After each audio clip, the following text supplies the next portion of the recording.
Hi guys, and welcome to today's video. So today's video is going to be my top and bottom picks for 2019, my perfume edition. So to help narrow this list down, these are perfumes that I discovered in 2019 specifically. Also, I'm not going to be going over any notes. I'm just going to go over why these scents didn't work or did work. So when picking out the perfumes that did not work out for me, there were 6. So I did pick 6-ish perfumes for my top picks. You guys know I like to group scents together, especially when they're like the same flanker. So there's about 8. But let's go ahead and get into the first 6 that did not work out for me. These perfumes aren't like the worst. Some of them I actually like the way they smell, but they gave me headaches, or maybe it was just something that I knew I wasn't gonna reach for because I had other scents in my collection. First up is Versace Crystal Noir. I saw Crystal Noir in a lot of people's collection and wanted to pick it up. I heard it's been reformulated and a lot of people describe it as coconut, but when I looked up the notes, I didn't see coconut. I also didn't see gardenia in the notes that I looked up, but that is what I picked up a lot in this perfume. And I did get the Eau de Parfum, and it did give me a headache. So this perfume, while I thought was a very beautiful scent, it did give me headaches, and I tried to like it. I gave it like 2 or 3 tries, and the headaches were just too intense. So much so that even though my mom wears it and I love it, she wore it one time when we were in a car, and I had to roll down the window. So I have smelled and been wanting to add Lolita Lempicka to my collection, and I finally added it in 2019. Now it's a perfume that I've smelled years before, but once I picked up that one, I saw several reviews on Lolita Lempicka's Sweet, and I think this perfume is very pretty. So here's an example of a perfume that's on my bottom 6 that I actually enjoy, but it's not anything special in my collection. So even though I think this is a very pretty, sweet, juicy Jolly Rancher cherry scent, it isn't anything that I don't already kind of have in my collection. A lot of my celebrity scents have this kind of generic candiness to it. I've just owned perfumes that smell like this, that I know I'll reach over this one. My mom smelled it. She doesn't really have perfumes like this in her collection, so I am passing this one on to her. Again, it's something that isn't special. I have this in my collection. A scent that I picked up, I actually filmed an unboxing for it. I didn't post that video up just because I had a lot of other videos that I was filming that I wanted to get out. And I have been chasing this scent, I would say, for the last 6 months. I wanted to do like a celebrity haul, so I started researching like several celebrity perfumes, and when I saw this scent, I knew I wanted it, especially the way Sarah Jessica Parker describes it. So this is a Sarah Jessica Parker scent. I couldn't find it anywhere, and then finally I saw it on SJP Beauty, but it was like $80. So I was able to find it from I believe she's a viewer of mine. She sold me the perfume, the rollerball, and the hair elixir for $85, and that is Stash by Sarah Jessica Parker. And this scent is a unisex scent, very bold, probably the most masculine unisex scent that I have in my collection. Unfortunately, this leans too masculine for me. So I love masculine scents, I love men's cologne, but I tend to like unisex sweet scents or unisex slash colognes that are more citrusy. This perfume is very woodsy and smoky to me, and even though I have woodsy and smoky perfumes that I like, this is a very masculine, woodsy, smoky scent that just did not sit well with me and my skin. This was too masculine on me. This scent reminds me of Big from Sex and the City. So this is a very classy older man smoking a cigar with a very expensive scotch in his hand. That is this scent in a bottle. And it just, again, on my skin was too masculine. Now my sister did come over and smell this, and she did like it. My sister likes more masculine clubby scents, I would say, whereas I like more gourmand scents. And on her, gourmand tends to, she says that gourmand scents tend to go syrupy on her skin. So on her skin, this does play better. So I am going to be passing this one on to her. And again, that's Stash by Sarah Jessica Parker. All right, so this next scent I've passed on. I actually did a giveaway and one of my viewers got this scent, one of my subscribers, and that is Paris Night by Layered.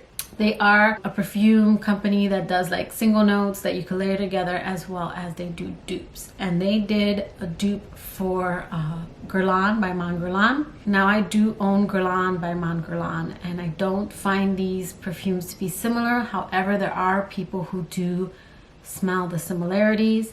Again, everyone's nose is different. There is a note in Paris Night that did not sit well with my skin. It turned sour on my skin. A lot of people like this scent. Again, everyone is different. So I was very happy to pass this on to a viewer of mine, and she's been enjoying it. So it didn't work out for me, but it worked out for her. So I am happy about that. Okay, so this scent here I got because after I reviewed another celebrity scent by this celebrity, which I do enjoy, a few of my viewers had recommended this scent, and that is Sofía by Sofía Vergara. And this is another scent that I think is pretty. There's nothing wrong with it, but there is rose in here, and rose and me can get along when it's blended a certain way. But I pick up the rose in here, and I think that is what is giving me a headache. This is a scent I know my mom will like, so I am going to be passing on this one as well as Sweet to her, because they're kind of different and everything, and I know she'll really enjoy this one. So again, nothing wrong with this one, but it did give me headaches. All right, and now for my last fail of 2019, and this was a fail. Not only was it a fail because of the way it smelled, but it was a fail because I had one of the worst shopping experiences at Ulta returning this perfume. But that is Hypnotic Poison by Dior, the Eau de Toilette, the EDT version. So I did want to mention that it's the EDT version because I did recently get the Eau de Parfum version, the EDP, and they are different. For my 12th perfume, for my 12 perfumes for Christmas, I had picked up Hypnotic Poison EDT, and I gave that perfume 3 shots. It's usually what I give perfumes, 2 to 3. And no matter what I did, that perfume to me smelled like Play-Doh. I don't typically pick up those one notes that people usually pick up. Like I think it was Jennifer Lopez's new perfume, I think it's Promise, where people pick up like a fishy smell. I went there, smelled it, I didn't pick that up. I think it's Ariana Grande's Thank You Next. Everyone's picking up pickles. That was one that I couldn't smell the pickles, but everyone else could smell the pickles. So Hypnotic Poison, the EDT specifically, I would see in a lot of people's reviews that it smelled like Play-Doh. And it smells like Play-Doh. So I did get the EDP from my brother for Christmas, and I do really like this scent. This isn't in my top. And when I first spray it, I do get a hint of Play-Doh. But then I get the almond, and it's this warm, nutty smell that I don't have in my collection. And it's very pretty. It's got like a woody spiciness to it. Very sweet. I think this is a gorgeous scent. The EDP version. I did not like the EDT version, so I did go ahead and exchange it. If you want to see what I exchanged it for, check out the video that I will have linked below. All right, so let's go ahead and get into my top picks. And again, I'm just gonna go through them really quick. These are all perfumes that I have talked about, and if not, I will talk about, and usually in those videos I do go over them in more detail, but I'm just gonna go through these really quick. So this first one that I'm going to mention, I did discover at the end of 2018. I was at Kohl's during the holidays and sniffed Lancôme's La Nuit Tresor. And this is just a very beautiful, warm, spicy, sweet caramel scent. So I get the caramel more in the dry down, but this is a very like gourmand scent, but with a warm spiciness that rounds it out so that it's not too dessert. which is why I love this scent. I really enjoy gourmand perfumes, but I especially love when there's like a spicy, woody element to it, making it less dessert and to me more night for date night. And that's what this perfume is like to me. I did want to mention it because even though I discovered it at the tail end of 2018, I could not stop testing it out in 2019 and finally added it to my collection. A viewer of mine told me that they are discontinuing this. I don't typically buy backups because a lot of perfumes do get discontinued, but this is actually one I'm seriously contemplating getting a backup of just because I do love this scent. So again, that's Lancôme's La Nuit Tresor.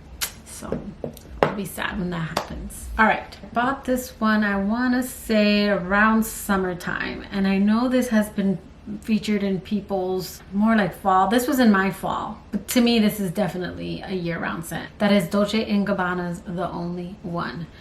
This is another very well-rounded, yummy scent. I don't know if this is gourmand. I get more coffee when I smell this, but this is like floral, coffee, vanilla. And it just has this brightness to it from the opening that I get all the way until it dries down. When it dries down, like hours later, to me it's more powdery and light. But this scent isn't anything too signally sweet. It's not anything too gourmand to me. I just think this is a very beautiful everyday scent. All right. Next up, so this one is a more affordable scent, and that is Ariana Grande's Cloud. Now this one is compared to a very expensive perfume, and I can never pronounce it, but it's Baccarat Rouge, I think, and then it's a number. I don't know. I've never smelled that one. I want to say that one is $300, $400, $500. But this scent, it's just unlike any I have. And the staying power on all these are great. I would say this one probably lasts a full work day, but all the rest last until the next day, including this one. And what I like about this one, this is like a light, airy, fluffy, milky scent. It's just something that if you don't want anything too overpowering, this is a nice scent. But even though it's light, it does project. It's also unique enough that I can tell when someone's wearing it. So I did smell this quite a bit when I was out shopping. And for good reason, it's just a really pretty, easy, airy scent. So again, that's Ariana Grande's Cloud. So these last few are very new to my collection, but it doesn't take much for me to fall in love with the scent and know it's going to be a favorite. So the next one up is Coco Noir by Chanel Paris. And this scent is just a beautiful, classy, but more mature version to me than I would say Coco Madame as well. This one is a little bit more musky in my opinion. Well, they're both musky, but this is like musky and powdery and a little bit more night to me, which I think is perfect. Coco Noir. So I find this to be a little black dress perfume, but not like going clubbing. This is a little black dress to like an event or a dinner is what I would describe this scent as. All right, so these next two are paired together. First up in this next grouping is Tom Ford's Black Orchid. This, as you know, if you saw my video, blew my mind when I first smelled it because of its uniqueness. This is a very unique unisex fragrance.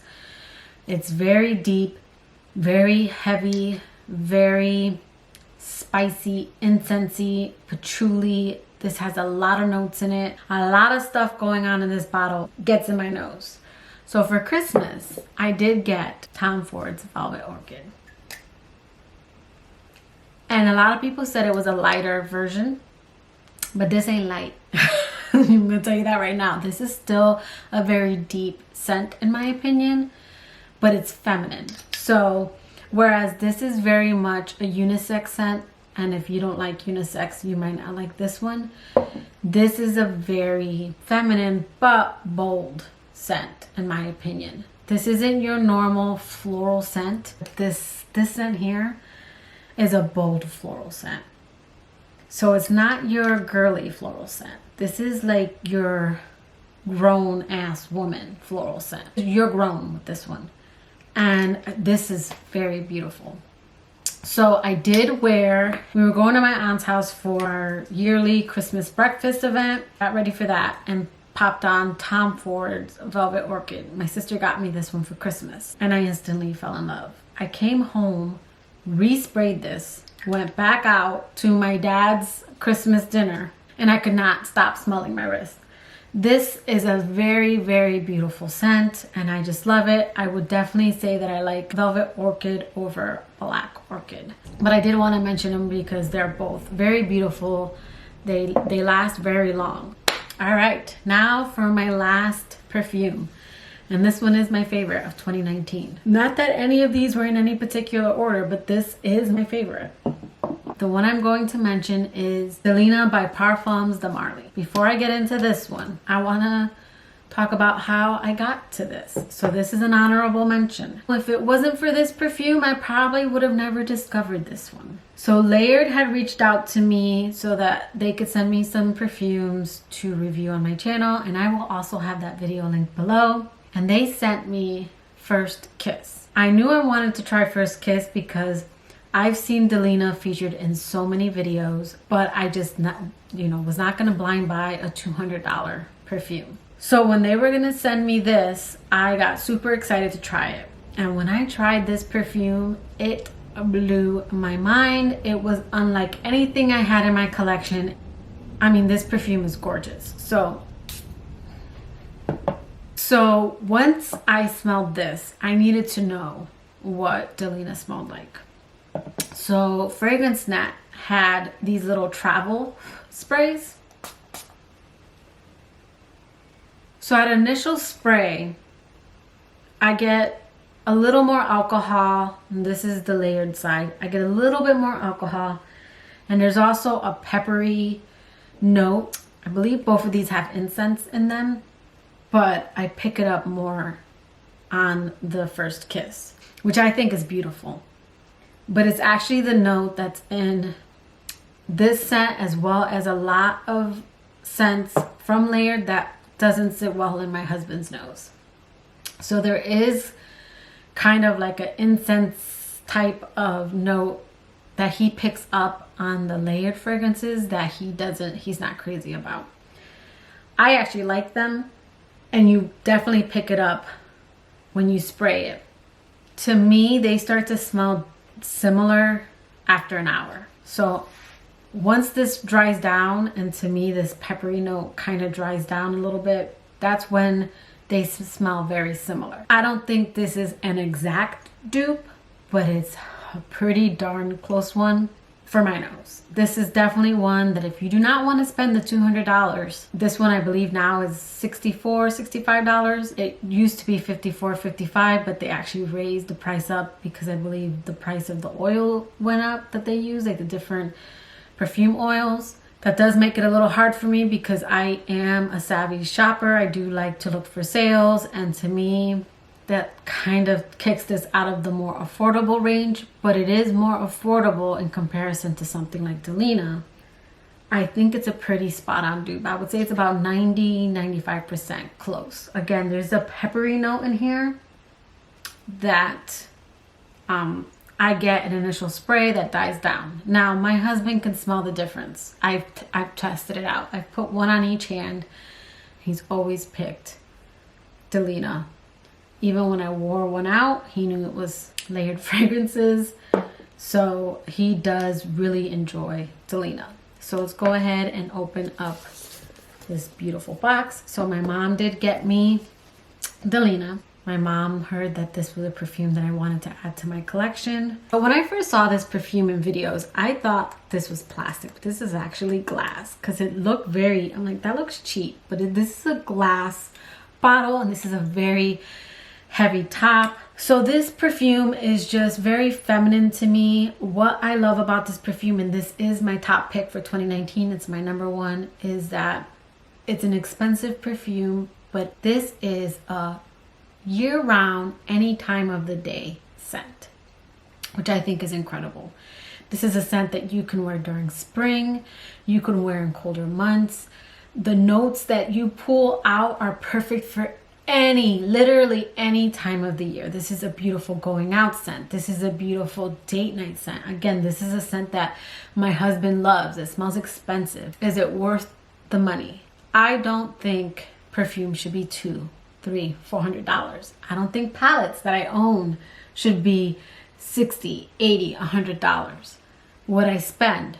Yes. I work hard for my money and I do enjoy pretty things, and this scent is gorgeous. And I think after owning First Kiss and then picking up this, I would have eventually put this in my collection. Again, it's just a beautiful, feminine, floral, musky, any time of the year scent is the best way to describe it. And if you do not want to spend the high price tag on this, then I would suggest buying this. I believe it's $29 for travel, which is what travel sprays usually go for, or picking up First Kiss. So if you know you're not going to buy this one, go ahead and pick up First Kiss. It's a beautiful scent. And if you know you want to maybe buy this, I would say go ahead and pick up the travel. It's a good way to try it, and if you like it, then you can pick up Delina. Definitely happy that I got it for Christmas, but again, I would have picked this up regardless. This is a very beautiful scent. So yeah, so let me know, are these perfumes you're wanting to try? Maybe you have them in your collection. Let me know in the comment section below. But that will do it for today's video. I hope you liked it. If you did, please give it a thumbs up. And if you like me and haven't already subscribed to my channel, I would really appreciate it if you click that subscribe button and that notification bell so you know when I upload. And until next time, guys, bye.